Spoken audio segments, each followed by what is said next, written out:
Olá, o assunto hoje no Panorama é hipertensão. 30% dos brasileiros têm pressão alta. Ela é a principal causa de AVC e infarto. Vamos falar sobre diagnóstico, tratamento, prevenção. Com a gente, o cardiologista Luiz Bortolotto, vice-presidente da Sociedade Brasileira de Hipertensão e diretor da Unidade de Hipertensão do INCOR. E a nutróloga Diná Ribeiro de Paula, coordenadora do curso de pós-graduação em nutrologia do Instituto BWS. E você também pode participar dessa conversa com perguntas, comentários. Pode ser pelo Facebook, pode ser pelo Twitter com a nossa hashtag Panorama TV Cultura. Lembrando que estamos ao vivo pelo nosso canal no YouTube e também pelo Facebook. Obrigada pela presença, doutora Diná. Obrigada. Doutor Bortolotto. Obrigado pela oportunidade. Vamos começar com esse número que nós demos aí no início. Então, 30% dos brasileiros têm hipertensão. Então, é um problema que atinge muitas pessoas. Por que atinge tantas pessoas, doutor? É o principal fator de risco que a gente falou, a doença crônica, dentro das doenças crônicas não transmissíveis que a gente tem, é o principal. E é 30% da população adulta. E também tem dados de que está atingindo também a população mais jovem, né? E vários motivos colaboram com isso, né? A principal causa é genética, mas isso é uma coisa que sempre existiu. Agora, o aumento da obesidade, o consumo excessivo de sal, a falta de atividade física regular, são fatores que muito contribuíram para o aumento, ou pelo menos para esse número importante desta doença. Sem dúvida, né? A dieta hoje, por exemplo, de um adulto jovem, está muito baseada em comida processada, em fast food, onde o conteúdo de sódio é muito alto e isso tem impacto, sim, nos níveis pressóricos, ligando esses genes da hipertensão, né? Como se manifestasse uma epigenética. Então, a orientação desses jovens, né? É fundamental, o controle de peso também. Então, eu acho que isso faria com que essa hipertensão, que hoje está incidindo em idades bem precoces, talvez alcançasse, né, só início mais tardio. Agora, essa questão, né, familiar, então eu sei que meus pais têm pressão alta, eu sei disso, há algo que possa ser feito logo desde cedo, pensando na prevenção ou não? Nesse sentido, a genética é implacável, doutor? Não é tão implacável. Uma das coisas que a gente não interfere é o envelhecimento. O envelhecimento, ele endurece as nossas artérias, isso cria mais resistência ao coração e a pessoa se torna hipertensa com idade. Tanto que 60% dos idosos têm pressão alta. Só que isso não dá para a gente evitar. A gente pode até tentar diminuir esse endurecimento dos vasos. Mas para quem tem antecedente familiar, pode já começar a se prevenir na infância, para que, se for se tornar hipertenso, só depois da idade, que aí é uma coisa que pode acontecer. Então, já trabalhar, como a Diná falou, em relação à dieta, então comer com menos sal, praticar uma atividade física mais regular desde a infância, enfim, são todas essas ferramentas que a gente pode ter de prevenção, e principalmente o sal, como ela já falou. Você vê a média de consumo brasileiro de sal em torno de 12 gramas, né? O que significa isso na prática, 12 gramas? É quase que 2 colheres de chá e metade de uma, né? Tá. Só que em algumas pessoas é bem maior, né? A gente estava até discutindo antes de entrar sobre que exames a gente faria para poder rastrear quanto que uma pessoa consome em média, né? Que seria a dosagem de sódio urinário.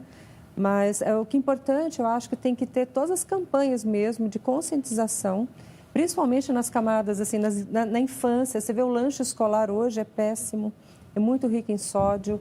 Então, a gente deve proporcionar, deve incentivar realmente uma alimentação mais saudável, mais limpa de tudo que tiver em plástico, em lata. O que é essa alimentação mais saudável, então, para quem quer a gente deve evitar, seguir essa dica? Então, assim, frutas, verduras, legumes. A gente não pode esquecer que os alimentos verdes escuros são ricos em magnésio. Magnésio é importante para o relaxamento vascular. Né? Uma dieta rica em ômega, então vamos comer um pouco mais de peixe também. Diminuir gordura saturada, né? Que é importante para a dislipidemia, que é um agravante também, né? De hipertensão. Então, eu acho que toda essa condução, toda essa orientação, ela tem que acontecer na base, que é dentro do lar, na escola também. Eu acho que é uma campanha que tem que continuar. A gente tem, além da diminuição do consumo de sal, que é um dos pontos fundamentais para quem quer prevenir hipertensão, mesmo quem é hipertenso para se tratar, tem um perfil de dieta, né, que é bem já definida como benéfica para o paciente hipertenso, para prevenir hipertensão, que chama DASH. DASH é uma sigla em inglês, que é de um estudo, mas adaptando isso para o Brasil, é muita verdura, muito grão, muita fruta, como ela falou, e pouca quantidade de gordura saturada e carboidrato. Aí a pessoa, porque vai ler dieta DASH, tem nozes, são coisas caras. Não, Brasil é arroz, feijão, bife e salada é dieta DASH. Então, é o nosso prato que a gente deixou, acho que a Diná pode comentar, a gente deixou de comer esse prato, que seria um prato saudável. O brasileiro está abandonando o hábito de comer arroz com feijão, e isso é lastimável, porque um prato bem equilibrado, que tem proteína, tem carboidrato, tem minerais importantes, como zinco, ferro no feijão. Então, a gente está vendo essa mudança, que é péssimo. Deixa de comer porque acha que engorda? Acha que engorda, acha que é uma comida não tão elegante, não é tão bacana, sabe? Então, assim, a gente tem que promover de novo esse hábito para que o paciente, desde pequeno, ele consiga manter esse nível pressório o mais dentro da normalidade possível. E a gente consome muito sal até sem a gente se dar conta? Ah, sem dúvida. Tá, por exemplo, uma ida a um restaurante... Não é só pegar, né? Não é acrescentar, é o sal escondido. escondido, né? É o sal que está dentro dos embutidos. Então, tudo que está dentro de um plástico, de uma latinha, tem mais sal. Então, a gente tem que considerar isso até no preparo de um prato para não acrescentar quando se utilizar esse tipo de ingrediente. O melhor conservante de alimentos ainda é o sódio. É o sal, e isso é usado. Quanto mais tempo vai precisar conservar a comida, mais sal tem. E aí isso é um problema. Então, tem que se evitar esses produtos para ajudar a prevenir, mesmo no tratamento. Agora, muita gente que tem hipertensão não faz o controle, não é? Não. Primeiro a gente tem que considerar que quase 50% dos hipertensos não sabem que tem pressão alta. Nem sabe que Nem tem. sabe porque nunca mediu. Está correndo um risco sem saber. A gente frequentemente vê, principalmente mulher, né, que vai descobrir pressão alta no momento que está grávida, porque é a primeira vez que ela vai no médico que alguém mede a pressão. Ou outras situações, no emprego, a pessoa descobre que fez o exame admissional, descobre que é hipertenso porque nunca viu antes. Até nas campanhas do metrô também, né? A gente faz muito isso e vê isso. Então, é importante, o mote da Sociedade Internacional de Hipertensão e o nosso, da brasileira, é de que a pessoa meça, conheça a sua pressão.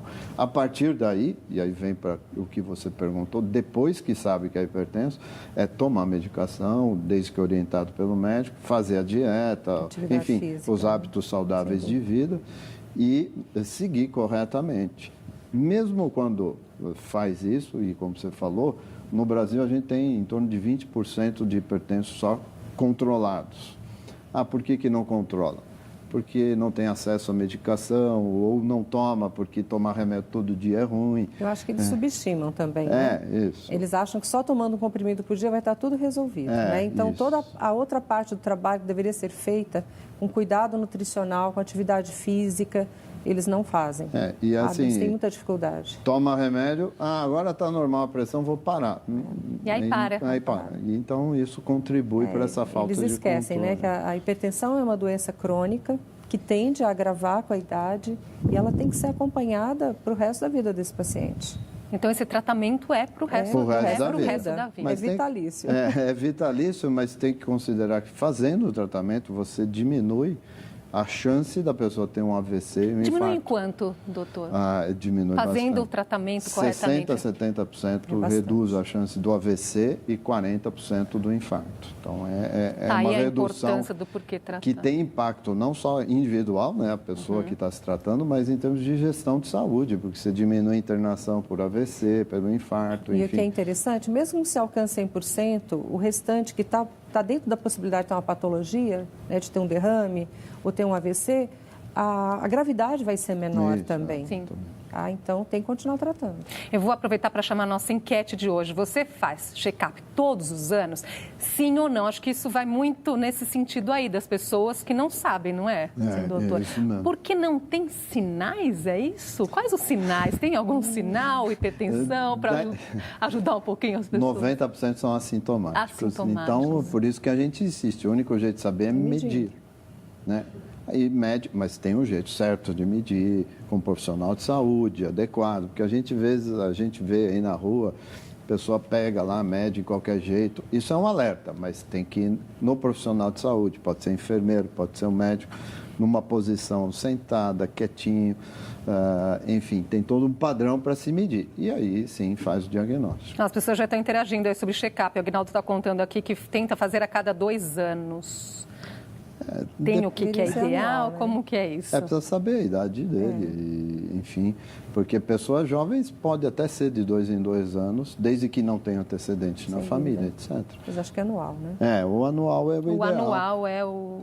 A única coisa, assim, quando se diz check-up, é um check-up de consulta médica, você não precisa ficar fazendo uma infinidade de exames. É aquilo que o médico constata e, a partir daí, você pede exames que são baseados naquilo que o médico vê. Porque eu vejo aí, às vezes, check-ups que fazem exames que são totalmente desnecessários. Agora, ainda sobre a questão do sal, né, doutora Gina? Agora tem uma infinidade no mercado de tipos de sal, sal do Himalaia, sal do Peru, sal então, negro, sal de todos os tipos, né? Faz diferença? Tem mesmo? Olha, o sal do Himalaia, ele tem um conteúdo conteúdo um pouco menor de sódio, tá? Então, o sal comum tem em torno de 300 e poucos miligramas de sódio. O sal do Himalaia tem em torno de 228 por grama, né? Então, assim, é um pouco menor, mas isso não significa que você vai poder comê-lo à vontade. Então, o sal do Himalaia tem outros minerais que são retirados no processo de purificação do sal de mesa nosso. Então, todos têm que ser usados com parcimônia. Claro que se a pessoa pudesse usar mais o sal do Himalaia, porque tem outros nutrientes que são importantes, ok, mas não é essa a nossa realidade. A nossa realidade é promover a redução do consumo do sal de mesa mesmo, o sal habitual que todo mundo tem acesso. Né? Só um ponto aí. Até tinha umas campanhas nesse sentido, não é? De tirar o sal da mesa, não é, doutor? Como é que Em outros países tem lei, né? Por exemplo, em Nova York, em Buenos Aires, Montevidéu, você não pode pôr sal na mesa, né? Fora. Se a pessoa quiser, se a pessoa quiser, tem que pedir. Tem que pedir. Aqui tem uma redução, ou de pôr o sachê. Tem uma campanha com a indústria, o governo, de um contrato, na verdade, de redução até 2020 de 25%. Mas o problema é que a redução é tímida frente a produtos que têm muito sal. Porque você tem que reduzir para um valor que é aceitável. Se o produto tem uma quantidade grande de sal, você reduzir 25%, ele vai continuar alto. Um exemplo de alimento é o macarrão instantâneo. Isso. Ele é o campeão. Né? E a gente vê idosos só se alimentando com isso, crianças, né? Então, é um alerta. Tem alimento proibido para quem tem hipertensão? Não sei se pode colocar dessa forma, né? Mas que deveria passar longe mesmo. Eu acho que todos os alimentos processados, embutidos, deveria ser tirado mesmo da dieta do hipertenso, sem dúvida. Um exemplo que a gente pode usar é em Portugal. Portugal, eles fizeram um levantamento e eles consumiam, se o brasileiro é 12 gramas, lá em Portugal era 18 gramas de cloreto de sódio por dia. E uma das fontes que eles descobriram principais é o pão. Que o português come muito mais pão do que a gente. E aí eles fizeram uma lei, junto com a Sociedade Portuguesa de Hipertensão e o governo, de reduzir 50% da quantidade de sódio no pãozinho, com as padarias, etc. O pãozinho brasileiro também tem bastante sódio. Tem bastante sódio. E com isso eles conseguiram, além de outras medidas, reduzir o consumo para 11 gramas. Eles fizeram isso, mostraram e provaram, e reduziu a hipertensão, aumentou o controle e reduziu o AVC. Eles tiveram um impacto muito grande. Então, faz sentido, né, todo esse trabalho. Agora, doutor, dá para dar uma dica no sentido de que o que nós podemos aprender na leitura do rótulo mesmo, sem entrar em neurose de ter que entender tudo, porque afinal não somos todos especialistas, mas o que é importante para todo cidadão pegar um produto ali no mercado e saber ler? O que ele deve saber? Olha, quando você olha a tabela nutricional e você vê a quantidade de sódio, você tem que entender isso dentro do contexto diário. Certo? Por isso que eu digo, quanto menos embrulhado em lata, melhor. Porque vai acabar excedendo. Porque o sal que se usa na comida do dia a dia, às vezes ele já excede. Então, o ideal era que não se consumisse esse tipo de alimento.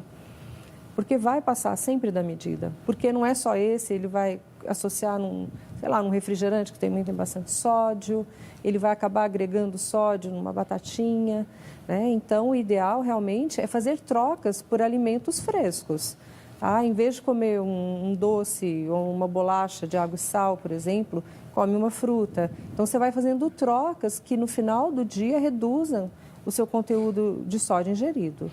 O Fernando ele diz o seguinte: eu não tinha pressão muito alta e pela primeira vez que fui ao médico por conta disso, ela estava 14/10. Ninguém tentou nada e já de cara entrou com medicação. É essa a conduta? Então, vamos não individualizando a pessoa, mas assim, qual é o valor hoje para se diagnosticar a hipertensão? É maior ou igual ao 14/9 ou 140/90 milímetros de mercúrio. Tem uma pergunta, se o Ricardo pergunta qual que é a pressão ideal. Vamos repetir então, doutor? Para considerar hipertenso, pela Sociedade Brasileira e mesmo Europeia de Hipertensão, é maior ou igual a 14/9 em medidas repetidas em diferentes situações. Então, eventualmente, só isolada, pode não fechar o diagnóstico. A não ser que ele tenha já manifestações da doença, muito sintoma. Você falou em relação a sintoma, então, dor de cabeça excessiva, tontura, sangramento nasal, tontura, são alertas, né, para a hipertensão. Então, esse é o valor. O ideal, né, o ótimo, é abaixo de 120/80. Entre 120/80 e 140/90 é um valor intermediário, que você precisa ter cuidado, mas não precisa tomar remédio. Os americanos, eles baixaram um pouco o nível por conta de estudos que mostraram que pode ser considerado para tratamento, mas assim, quem tem doença com risco muito alto de ter complicação cardiovascular, 130/80, que é o 13/8, já pode, em alguns casos, necessitar tratamento. Eu acho que para esses pacientes nessa faixa, né, que é meio border e tudo, eu acho que a mudança de estilo de vida é a coisa mais importante. Gerenciamento de estresse. Hoje a gente vê as pessoas muito estressadas, isso tem um impacto, porque a liberação de adrenalina, isso fecha os vasos, eleva a pressão. Um sono inadequado, tá? Uma alimentação que é muito ruim. Então, é um conjunto de fatores que eles vão ser gerenciados. Isso faz a diferença para o paciente. Às vezes, os níveis pressóricos se reduzem para nível de normalidade sem medicação. E é uma coisa que o médico tem que gastar um pouco mais de tempo com o seu paciente, orientá-lo, mostrar que a atividade física é importante. Entender como é a rotina dessa pessoa. Como é que é a rotina dessa pessoa, né? Então, olhar o todo desse paciente.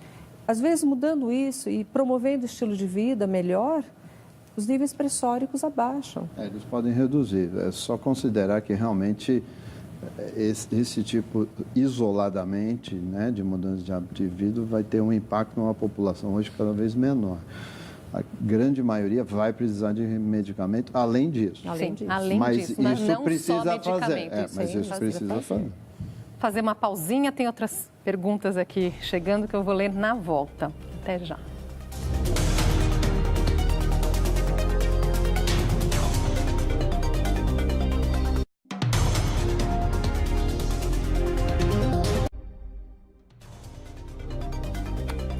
Já estamos de volta com o Panorama. Hoje falamos sobre pressão alta com a gente, Luiz Bortolotto, vice-presidente da Sociedade Brasileira de Hipertensão, e a nutróloga Diná Ribeiro de Paula. Continue participando da nossa conversa pelas redes sociais, Facebook, Twitter, com a hashtag Panorama TV Cultura. As pessoas aqui participando, a Regina, ela fala: tenho 60 anos, faço check-up todos os anos e frequento a academia. Também há anos, até agora, nunca tive pressão alta. Aí um exemplo, parabéns, né, positivo. Parabéns para ela. Ela está fazendo a prevenção. A Dilma diz: e quando a pressão está alta, o que se deve fazer na hora? Alguma indicação de socorro? Não, é que depende. A gente considera uma emergência, uma urgência onde há necessidade de se procurar um atendimento mais rápido para se reduzir a pressão, quando esse aumento de pressão é acima de 18/11, mais ou menos, e a pessoa tem sintoma. Então, muita dor de cabeça, muita tontura, sangramento no nariz. Tontura. Aí, realmente, a tontura, né, tem que ir no pronto-socorro ou pronto atendimento. Agora, se a pressão está alta, sem ter esses níveis, e a pessoa não está sentindo nada... Pode ser ambulatorial. Ela pode marcar uma consulta, uma orientação, então não tem que fazer nada, assim, de imediato. Tem que ir no médico. Tem que ir no médico. Tem que ir numa assistência para poder ver. Tem uma outra pergunta aqui. Se o Curi pergunta, a pessoa é hipertensa, mas começa a mudar hábitos, se cuidar, a doença pode desaparecer? Ela pode deixar... Acho que ela está silenciada, né? Isso, ela está atenuada, vamos dizer assim. Porque, assim, o número, é isso que eu falei, você reduz o número. O que acontece no vaso está lá, você não modifica essa alteração do vaso. Então, isso com o envelhecimento, ela pode voltar a ser hipertensa ou subir a pressão. Então, algumas pessoas que fazem esses hábitos saudáveis, principalmente obesos, a gente já mostrou isso, perde bastante peso, pode deixar de tomar remédio. Então, era aí que eu queria chegar. Então, pode ser que essa mudança de hábitos, exercício, mais alimentação saudável... também de peso, né? Pode deixar de ter a necessidade, então, de tomar medicamento. Em alguns casos o que é uma notícia muito boa, né? Mas tem que ser sempre acompanhado. Acompanhado, sem dúvida. É como você disse, né? Silenciou a patologia, mas ela está lá. Ela está lá. Agora, essas receitas milagrosas, agora em época de redes sociais, WhatsApp, né, doutora? Vem sempre algumas dicas assim. A gente pega muito como nutrólogo, né? Paciente tomando chuchu na água, chá de folha de abacateiro. Então, assim, é complicado, porque a pessoa não deve deixar o tratamento clássico dela e só fazer isto. É um risco, né? Ela pode ter uma crise hipertensiva, ela pode ter um evento... importante para a saúde dela, que gere muito risco. Então, eu oriento as pessoas para que elas continuem tendo acompanhamento médico, fazendo todas as mudanças de estilo de vida, tá? E, por favor, não abandone o tratamento. A hipertensão é muito sério. A Melissa, ela pergunta, a pessoa sempre teve pressão baixa, a chance de desenvolver hipertensão em algum momento da vida? A chance é menor. É como eu falei, após o envelhecimento o vaso endurece, isso é difícil a gente ter um controle sobre isso, por causa do desgaste do dia a dia do vaso. E na menopausa aumenta mais a chance da mulher se tornar hipertensa. Então, mesmo que a pessoa sempre teve o seu 11/7 de pressão, 10/6, né? Eventualmente isso, ela pode ser hipertensa. É menor a chance, né? É menor. Sempre diminui a chance, mas tem que ficar atento. Quer dizer alguma coisa? Então, o que acontece na menopausa é uma coisa interessante, porque a falta de hormônios leva a uma desregulação do endotélio também, que é a camada que reveste os vasos. Então, a mulher ela deve ser acompanhada desde antes. Né? O que a gente percebe é que a mulher, fazendo reposição hormonal ou não, essa mudança do endotélio ela vai existir. Né? Então, toda essa mudança de estilo de vida tem que ser antecipada. Ela deveria está fazendo sempre para que isso não acontecesse, né? Eu vou chamar aqui o tema deste ano da campanha de conscientização da Sociedade Brasileira de Hipertensão, Menos Pressão na Mulher. A atriz Isabela Garcia é embaixadora e dá um recado importante. A hipertensão arterial pode atingir mulheres em qualquer fase da vida, inclusive na gestação, sendo a responsável pelas principais causas de morte materna e repercussões para o feto. É muito importante que você saiba como é a sua pressão arterial e quais hábitos saudáveis você deve seguir para prevenir a hipertensão arterial. Acompanhe as dicas de saúde da Sociedade Brasileira de Hipertensão no site sbh.org.br e viva melhor. Tá aí, não é? Agora, eu vou só aqui incluir um dado importante, mostrando que a ocorrência de ataque cardíaco na mulher aumentou de 21% na década de 90 para 31% em 2010. A principal causa, hipertensão, não é, doutor? Isso é um dado do estudo do ENNIS, que é o Sistema de Saúde, Instituto de Saúde americano, onde eles evidenciaram realmente esse aumento. E a hipertensão é um dos mais importantes fatores que contribuíram para isso. Então, todo o incentivo aí da gente ter o cuidado em relação à mulher, porque a mulher tem um foco que tem que ter mesmo em relação à parte de mama, ginecológico, que realmente também é muito importante, mas esquece que o que mais mata na mulher é a doença cardiovascular, é infarto e AVC. Justamente porque a gente tem esse costume de ainda na primeira menstruação, a mulher vai ao ginecologista e aí segue uma rotina, né? Mas não vai ao cardiologista, não é, doutora? Não tem esse cuidado. Quando ela chega ao cardiologista, às vezes a patologia já está instalada, já está com insuficiência coronariana importante, né? Chegando a precisar de uma revascularização ou mesmo de stent. Então, acho que até é papel também dos ginecologistas, né? Exatamente. Alertarem essas mulheres que estão em fase de transição menopausal, começar a fazer uma visita ao cardiologista. E como a Isabela Garcia até falou no texto, a hipertensão na gestação é a principal causa de morte materna e repercussão ao feto. E isso precisa ter um controle de um pré-natal muito adequado. Que é o risco da eclâmpsia também, não é? Que é o risco da eclâmpsia e pré-eclâmpsia. E depois que a mulher teve isso, e isso é um foco cada vez mais tem sido evidenciado, estudado, essa mulher tem que ser acompanhada, porque ela tem mais chance de ter infarto, mais AVC e mais pressão alta. Né? Isso. Resultado da nossa enquete, nós perguntamos, você faz check-up todos os anos? Resposta, 25% das pessoas que estão aqui nos acompanhando, sim. 75% não. Aproveitar isso para dar um recado final? Então, né? Então dá para imaginar que a grande parte da população não verifica seu estado de saúde. E não só quanto à hipertensão, mas também a glicemia, a colesterol, a tudo. Então, a gente sabe que o posto de saúde tem médico sempre, dá para ir lá aferir a pressão. Então, é uma coisa que é viável, está acessível a todo mundo. Então, eu acho que as pessoas elas precisam, pelo menos uma vez ao ano, fazer esse check-up, que é pelo menos medir essa pressão com uma pessoa que está treinada para isso. Não, acho que a ideia é essa mesmo, é dizer às pessoas que conheçam a sua pressão, e a partir do momento que conhecer a pressão, saber como deixar ela no nível mais normal e evitar as complicações futuras. Muito obrigada pela aula de hoje. Então, até uma próxima oportunidade. Ficou esse recado bastante importante. Então, se você não conhece a sua pressão, vá fazer isso, vá conhecer agora. Obrigada, então. Obrigada pela sua companhia. Até amanhã.